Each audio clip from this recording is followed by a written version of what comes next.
হরে Krishna. Hi everyone, আমি সুনিতা। আজ আমি অনেক দিন পর আবার একটি মিনি ব্লগ নিয়ে চলে আসলাম। এই মিনি ব্লগটি রাধাষ্টমীর আজকে শেয়ার করলাম। প্রথমে আমরা দুজনে রেডি হয়ে চলে যাচ্ছি ইস্কন টেম্পল, আর রাধারমণের জন্য নিয়ে যাচ্ছি পদ্মফুল।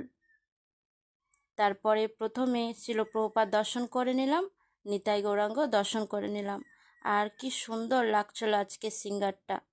আর এখানে রাধারমণজিকে অভিষেকের জন্য নিয়ে যাবে বলে সব রেডি করছিলেন প্রভুরা মিলে। আর আমি যেই পদ্ম ফুলটা নিয়ে এসেছি রাধারমণের জন্য, সেই ফুলটা রাধারমণের মাঝখানে রেখে দিলেন। আর আমি তো খুব খুশি হয়েছিলাম। আর আমার আনা ফুলটা ভগবানের আর রাধারানীর চরণে দিতে পারলাম। আর এখানে তো সব রেডি হয়ে গেছে, এইবারে অভিষেক শুরু হয়ে যাবে। আর আপনারাও দর্শন করুন অভিষেক।